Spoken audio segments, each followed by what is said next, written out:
औज़ुबिल्लाहिमिनश्शैतानिर्रजीम बिस्मिल्लाहिर्रहमानिर्रहीम। मैं हूं कैसर जेठिया और आप देख रहे हैं 1 मिनट। कल बीबीसी को आसफ़ा भुट्टो ने एक बड़ा ज़बरदस्त किस्म का इंटरव्यू दिया है और मैं तो बड़ा मुतासिर हुआ हूं उस इंटरव्यू से। गो के उन्होंने अपने वालिद को डिफेंड किया है, लेकिन मैं इसको और तनाजुर में एक ज़बरदस्त इंटरव्यू कह रहा हूँ। बीबीसी को दिए गए इंटरव्यू में आसफ़ा भुट्टो ने जो एंट्री की है और इस एंट्री की जो टाइमिंग है वो बड़ी ज़बरदस्त है। जैसा कि आपको पता है कि आसिफ अली जरदारी साहब बार बार अपनी गिरफ़्तारी से पहले बार बार कह चुके हैं कि अगर बिलावल भी गिरफ़्तार हो जाता है तो उसके बाद जो पार्टी है वो आसफ़ा देखेगी। तो आसफ़ा की ये पहली एंट्री थी।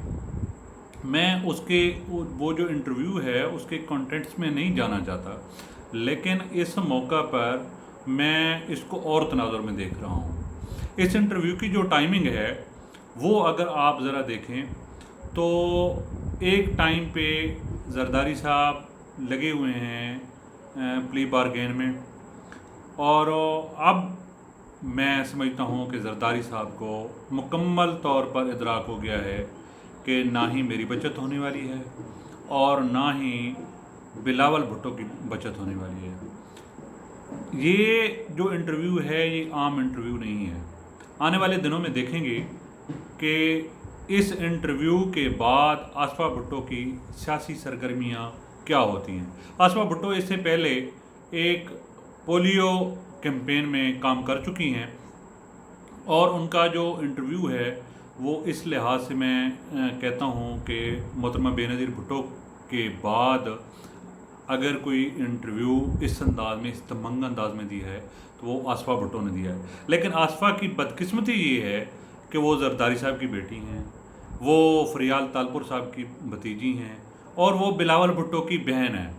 बिलावल भुट्टो की लॉन्चिंग से पहले अगर आप देखें तो 4, 5, 6 दफ़ा ये ट्राई की गई, तब जाके कोई बिलावल लॉन्च हुई। लेकिन मैं समझता हूँ कि जो प्लानर हैं, जिन्होंने टाइम सेट की है और जिन्होंने ये बीबीसी के इंटरव्यू का अरेंज किया है, ये टाइमिंग बहुत ज़बरदस्त है। और मेरा ये ख्याल है कि अब आने वाले दिनों में सिंध में जो हुकूमत है और जो अहम फ़ैसले हैं वो आसफ़ा भुट्टो के हाथ में जा रहे हैं। बिलावल जो आया था तो पहले बिलावल को एक स्पेस मिली थी। उसकी जो लॉन्चिंग थी उस दौरान माहौल भी ऐसा था, तो आसफ़ा भुट्टो के लिए शदीद मुश्किलात होंगी। लेकिन मैं समझता हूँ कि ये जो इंटरव्यू है ये पहला इंटरव्यू है और इसके बाद जो है वो परमानेंटली जो है नज़र आएंगी आपको सियासी कैंपेन्स में, ख़ुसूसन जो अपने वालिद की कैंपेन है उसमें।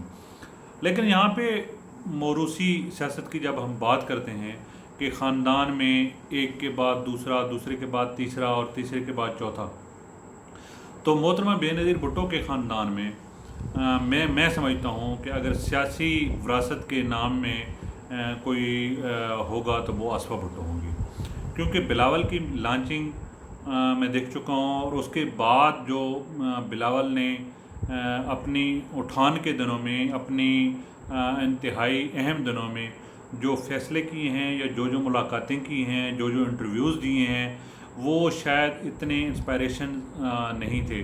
और सबसे बड़ा जो अलमिया है इन दोनों का कि उन्हें अपने वालिद को डिफेंड करना है, उन्हें अपनी पार्टी की करप्शन जो की गई है पिछले अदवार में उनको डिफेंड करना है, और फिर मुसलसल उनके पास सिंध हुकूमत है उसको डिफेंड करना है, और फिर अपने जो अंकल्स हैं जो पता नहीं सालों से पार्टी में मौजूद हैं लेकिन वो बैक पे हैं, तो उनको भी अरेंज करना है। तो इस इंटरव्यू के बाद मुझे लग रहा है कि जरदारी साहब को मुकम्मल इदराक हो गया है कि अब मेरी, बिलावल की और कुछ और जो मेरे उनके साथ बड़े लोग हैं, उनकी किसी सूरत भी बचत नहीं होने वाली। ख़ुसूसन कल मैंने एक वीडियो लगाई थी कि उनको प्ली बारगेन का कोई इशू नहीं है, जिस वक्त वो चाहेंगे वो प्ली बारगेन कर लेंगे। उनके लिए इशू है उज़ैर बलोच और फौजदारी मुकदमात। کیونکہ عزیر بلوچ جو ہیں وہ اپنے اعترافی بیانات میں فریال تالپور صاحبہ اور زرداری صاحب کا نام لے چکے ہیں اور یہ باتیں ریکارڈ پہ آ چکی ہیں۔ اب زرداری صاحب کہتے ہیں کہ میں پلی بارگین بھی کروں اور اس کے بعد بھی مجھے رہائی نہ ملے تو مجھے پلی بارگین کرنے کا کیا فائدہ۔ دوسرا، شریف خاندان اور زرداری خاندان یہ دیکھ رہا ہے کہ پلی بارگین دونوں ایک دوسرے کا انتظار اس لیے بھی کر رہے ہیں اور ایک دوسرے یہ سامنے چیزیں نہیں آ رہی کہ کون بہتر ڈیل کرتا ہے، کون بہتر پلی بارگین کرتا ہے۔ ڈیل کا لفظ چونکہ ایک سمپلی آ جاتا ہے، میں پہلے بھی ڈینائی کر چکا ہوں کہ کوئی ڈیل نہیں ہوگی، جو بھی ہوگا وہ قانون کے مطابق ہوگا، جو نیب کا قانون ہے پلی بارگین کا اس کے مطابق ہوگا۔ اب زرداری صاحب دیکھ رہے ہیں کہ نواز شریف صاحب کون سی ڈیل کرتے ہیں اور کس طرح کی ڈیل کرتے ہیں اور کن شرائط پہ وہ ڈیل کرتے ہیں، اور سب سے زیادہ جو زرداری صاحب جو ہے وہ بار بار جو پوچھتے ہیں اپنے دوستوں سے کہ کتنی اماؤنٹ تک شریف خاندان دے دے گا، تو زرداری صاحب اس تناسب سے اپنی بنائیں گے گیم بنائیں گے۔ لیکن زرداری صاحب کو جو خدشہ ہے کہ میں اگر پیسے بھی دوں، پلی بارگین بھی کروں اور فوجداری مقدمات میں پھر جیل میں ہوں تو پھر مجھے پیسے دینے کا کیا فائدہ ہے۔ شاید اسی لیے اب آصفہ بھٹو کو میدان میں اتارا گیا ہے، یہ اس کی لانچنگ ہے، اور اس کے بعد جو ہے آپ دیکھیں گے کہ آصفہ سندھ میں اور پورے پاکستان میں آپ کو نظر آئیں گی بلاول کی ریپلیسمنٹ کے طور پر۔ تو یہ چند ہی دنوں کی بات ہے، آپ اس پہ نظر رکھیے گا، اور میری یہ جو ہے پیشن گوئی اس کے بارے میں ضرور سوچیے گا کہ میں آج کہہ رہا ہوں کہ زرداری صاحب کو مکمل طور پر ادراک ہو چکا ہے کہ مجھ سمیت بلاول اور کچھ بڑے لوگ بالکل نہیں بچنے والے، اور اسی لیے اس وقت کا انتخاب کیا گیا ہے آصفہ بھٹو کی لانچنگ کا۔ بہت شکریہ۔